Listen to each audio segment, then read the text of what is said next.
welcome to a new video. So I thought I'd share with you something I've developed quite recently, and that is a sketchbook practice or an art practice. I'm not quite sure yet what it will be, but you know, the main goal is to do art on a daily basis.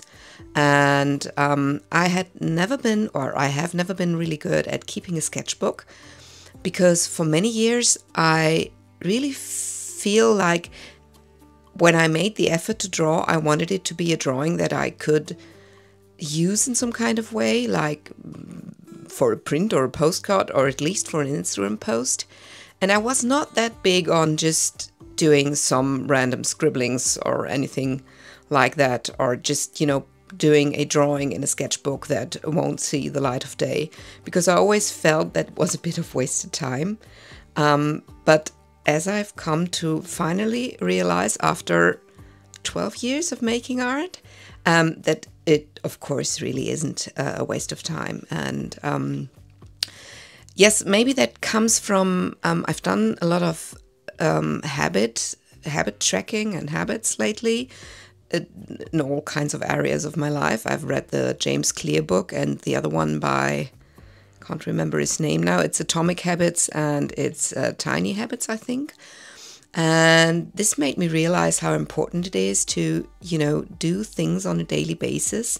And they might seem minuscule at this moment, but they really add up to developing into something bigger. So what I'm doing is I'm doing either a kind of 2-minute drawing where I just draw a character, often from a children's book I've got lying around, and that's on days where I'm really tired. So then I really don't have to think, and I just had the pencil in hand for 2 minutes. But what I've also started to do is to really do a page in my sketchbook, or 2 pages, and that takes about maybe an hour or a bit longer.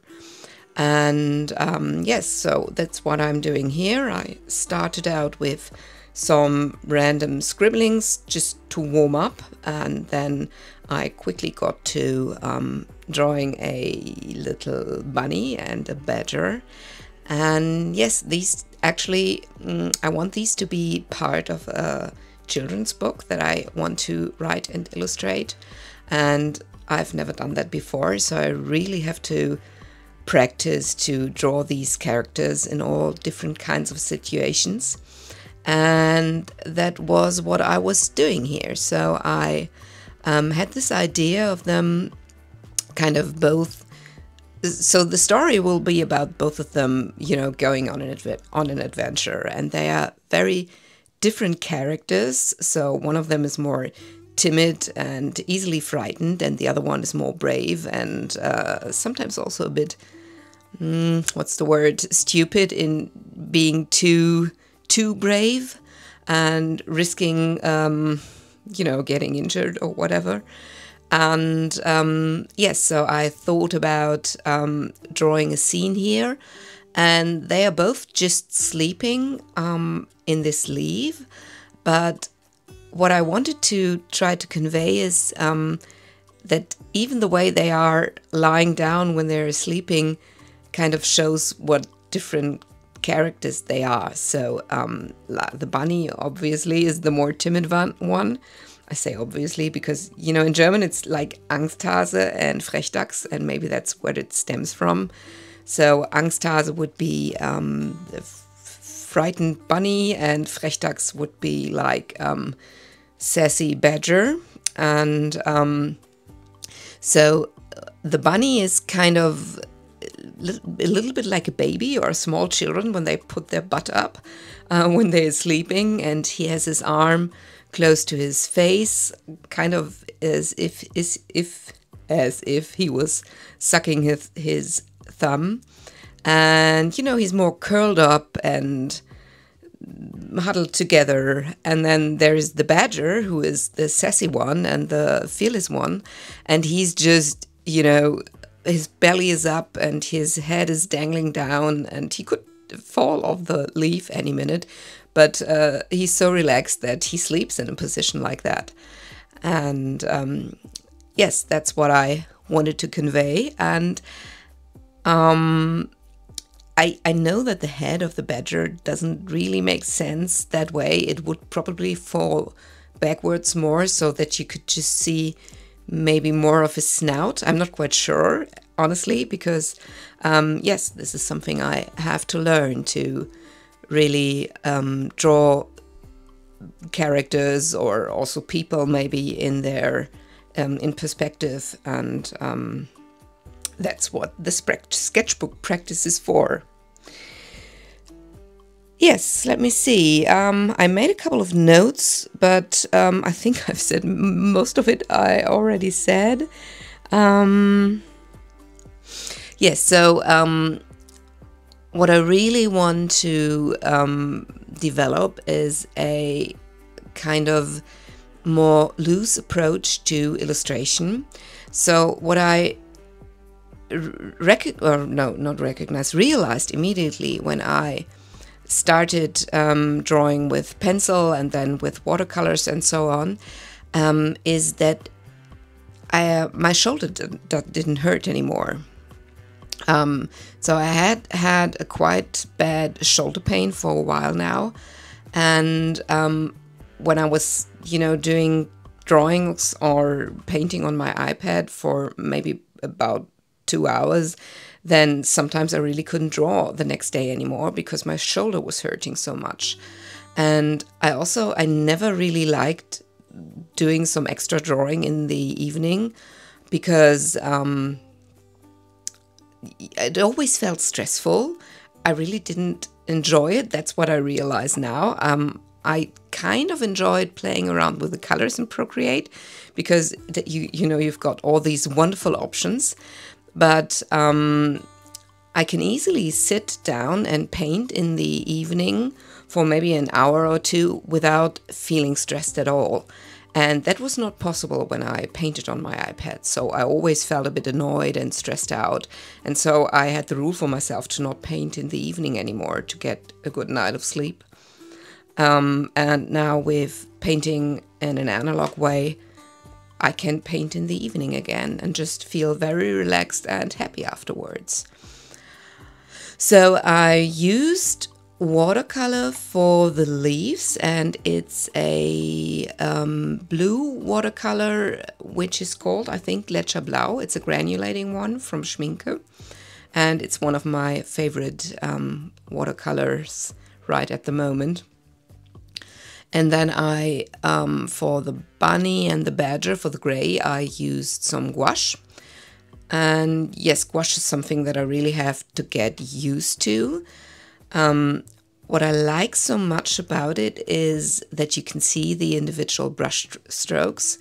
So with watercolors, everything just kind of flows together, especially like I work with a lot of water and let the color or the pigments flow quite freely. So, there were no brush strokes in my watercolor paintings.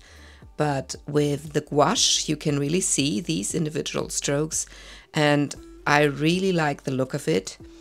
But I also feel that, yes, I really also love when this mixed media look. Like here on the flower, for instance, I used a wax crayon. Is it wax crayon? Oil pastel? It's oil pastel, isn't it? It's from the brand Jackson. And I've always liked painting with these, but since that you can't be that precise with oil pastel, I didn't use them a lot. And what I'm doing here now is to use them mainly as highlights. So I use them, I use white or off-white to paint on color that's already put down, to add some texture and some highlights.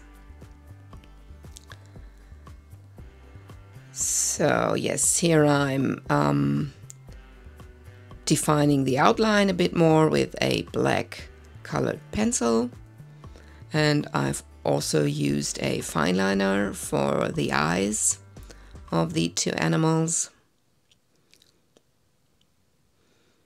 And I'm just mainly following my intuition. you know, sometimes pausing and looking at the picture and trying to figure out what I feel is missing. And that's in the beginning, that's mainly contrast, so to get some very light and very dark parts in the illustration. Here you can see me adding the white oil pastel. And then I think here I'm adding some pink.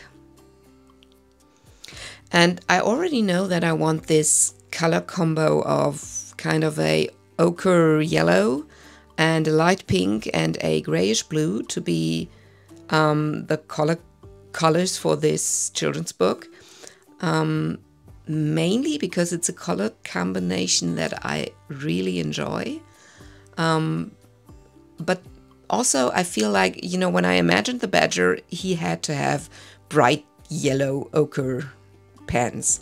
And he has these, I don't know the word again, Latzhose, it's in German, where the pants go up to your chest, and then you have these, can't remember that word either, but I think you might tell from the picture, so what kind of pants he's wearing. And I will also try to look up the word and put it in, insert it in the video. And yes, for me it was quite clear that he had this these yellow pants, and also that the color of the bunny was more kind of a muted bluish gray, which is, or for me, it stands for some kind of calmness and being a bit more introspective and yes, not as bold and out there as this yellow is. Yes, and then I have the pink, and maybe that just balances the other two colors, but so it is not really, both of the animals will have it in their cheeks and their ears.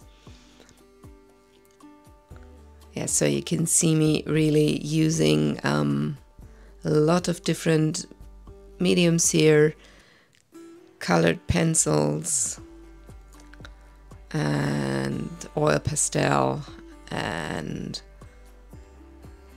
colored pencil again. And like I said, I'm just switching from one part to the other in a very intuitive way. And it's so nice, you know, now that's in a sketchbook. I really know that I won't be use it for kind of a poster or anything. And that really made me feel quite free in doing whatever I wanted. Now I've digitized the illustration by scanning it in, and I removed the background. And then what I'm doing here, the main part I think is I'm adding some stamps as clipping masks, some extra texture, and I have one layer that's set to soft light, and with that I created some shadows, and I have another layer set to add, and with that I created some highlights. So, and I see that's already it. I hope you enjoyed the video, and I hope I see you soon. Bye!